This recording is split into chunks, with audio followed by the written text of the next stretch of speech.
La Reine du ciel dans le royaume de la divine volonté. Prière à la Reine céleste.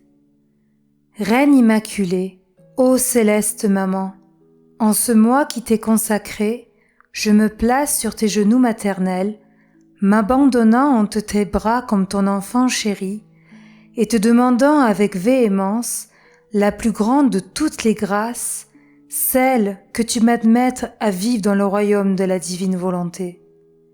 Sainte Maman, toi qui es la reine de ce royaume, permets que j'y vive en tant que ton enfant, que ce royaume soit rempli de tes enfants. Je me confie à toi afin que tu y guides mes pas et que, soutenu par ta main maternelle, tout mon être vive constamment dans la divine volonté. Tu seras ma maman. À toi, ma maman, je confie ma volonté pour que tu l'échanges contre celle de Dieu et qu'ainsi je sois assurée de ne jamais quitter cette divine volonté. Je te prie de m'éclairer afin que je comprenne bien ce qu'est la divine volonté. Amen. Je vous salue, Marie, pleine de grâce. Le Seigneur est avec vous. Vous êtes bénie entre toutes les femmes, et Jésus, le fruit de vos entrailles, est béni. Sainte Marie, Mère de Dieu, priez pour nous pauvres pécheurs, maintenant et à l'heure de notre mort. Amen. 23e jour. La circoncision. Une étoile appelle les rois mages à venir adorer Jésus. Un prophète révèle les souffrances qu'aura à vivre la reine souveraine. L'âme à sa reine maman. Ma très douce maman, me voici de nouveau sur tes genoux. Ta fille ne peut plus vivre sans toi, ma mère. Le doux enchantement provenant du céleste bébé que tu serres dans tes bras, ou adores sur tes genoux, ou aime coucher dans la mangeoire, me ravit. Je réalise que ton heureuse destinée, ainsi que le petit roi Jésus lui-même, proviennent de la divine volonté qui a établi son royaume en toi. Ô maman, promets-moi que tu utiliseras ta puissance pour former en moi le royaume de la divine volonté. Leçon de la maman céleste. Ma chère fille, comme je suis heureuse de t'avoir auprès de moi et de pouvoir t'enseigner comment le royaume de la divine volonté peut s'étendre à toutes choses. Toutes les souffrances et les humiliations vécues dans la divine volonté sont des matières premières qu'elle utilise pour étendre son royaume. Par conséquent, sois attentive et écoute bien ta maman. Je continuais de demeurer dans la grotte de Bethléem avec Jésus et ce cher Saint Joseph. Comme nous étions heureux. Par la présence du divin enfant et par la divine volonté opérant en nous, cette petite grotte était comme un paradis. Il est vrai que les souffrances et les larmes ne manquaient pas, mais en comparaison des mers de joie, de félicité et de lumière que la divine volonté répandait à travers nos actes, ces souffrances et ces larmes n'étaient que des gouttes tombant dans ces mers. La présence charmante et aimable de mon fils était le plus grand bonheur.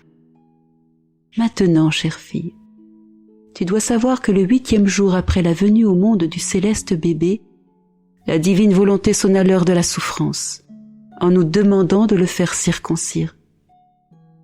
C'était une coupure très douloureuse à laquelle il allait être soumis. C'était la loi de ce temps-là que tous les premiers-nés devaient être circoncis. On peut appeler cette loi la loi du péché. Mais mon fils était innocent, et sa loi était la loi de l'amour. En dépit de cela, puisqu'il était venu embrasser non pas l'homme roi, mais l'homme dégradé pour devenir son frère et l'élever, il voulut s'abaisser lui-même en se soumettant à cette loi. Ma fille, Saint Joseph et moi nous tremblions de douleur. Cependant, sans hésiter, nous avons appelé le ministre et l'enfant Jésus fut circoncis par cette coupure douloureuse. À cette souffrance cruelle, Bébé Jésus pleura et se jeta dans mes bras en me demandant de l'aide. Saint Joseph et moi nous mélangions nos larmes avec les siennes. Nous avons cueilli le premier sang que Jésus venait de verser par amour pour les créatures et avons donné à l'enfant le nom de Jésus, ce nom puissant qui fera trembler le ciel et la terre et même l'enfer et qui deviendra un baume de guérison pour chaque cœur. Mon cher fils s'est soumis à cette coupure pour guérir la profonde coupure faite à l'homme par la volonté humaine, ainsi que les blessures résultant de la multitude des péchés que le venin de la volonté humaine produit dans les créatures. Chaque acte fait avec sa volonté humaine est une coupure qu'on s'inflige, une plaie qui s'ouvre. Le céleste bébé, par sa coupure douloureuse, a préparé le remède pour la guérison de toutes les blessures des créatures. Une autre surprise pour nous. Une étoile nouvelle brilla dans le ciel. Par sa lumière, elle était à la recherche d'adorateurs pour les amener au petit bébé Jésus pour l'adorer. 3 personnes éloignées l'une de l'autre furent rejointes par cette lumière et investies d'une lumière surnaturelle, elles suivirent l'étoile qui l'y conduisit à la grotte de Bethléem au pied du céleste bébé. Quel ne fut pas l'étonnement de ces 3 rois mages quand ils reconnurent en l'enfant le roi du ciel et de la terre, celui qui venait pour aimer et sauver toute l'humanité. En fait, pendant qu'ils adoraient l'enfant et contemplaient sa céleste beauté, le nouveau-né fit briller sa divinité à travers sa petite humanité. La grotte se transforma en un paradis, si bien que les rois mages ne pouvaient se détacher des pieds du divin enfant jusqu'à ce que la lumière de sa divinité revienne à l'intérieur de son humanité. Et moi, exerçant mon rôle de mère, je leur parlais longuement de la descente du Verbe et les fortifiais dans la foi, l'espérance et la charité, symbolisées par les cadeaux qu'ils offrirent à Jésus. Remplis de joie, ils retournèrent dans leurs régions respectives pour y être les premiers propagateurs de la bonne nouvelle. Ma chère fille, reste à mes côtés et suis-moi partout. Nous étions sur le point d'arriver au 40e jour après la naissance du petit roi Jésus, quand la divine volonté nous convoqua au temple pour y accomplir la loi, la présentation de mon fils. Nous sommes donc allés au temple. C'était la première fois que nous sortions avec le charmant bébé. Une douloureuse blessure s'ouvrit dans mon cœur. Je devais offrir mon enfant comme victime pour le salut de tous. Nous sommes entrés dans le temple et en premier lieu, nous avons adoré la majesté divine. Ensuite, nous avons appelé le prêtre et en déposant l'enfant dans ses bras, je fis l'offrande du bébé céleste au Père éternel, en sacrifice pour le salut de tous. Le prêtre se nommait Siméon. Quand j'ai déposé Jésus dans ses bras, il a reconnu en lui le Verbe divin. Il exulta d'une très grande joie, et après l'offrande, dans un rôle de prophète, il prophétisa mes futures souffrances.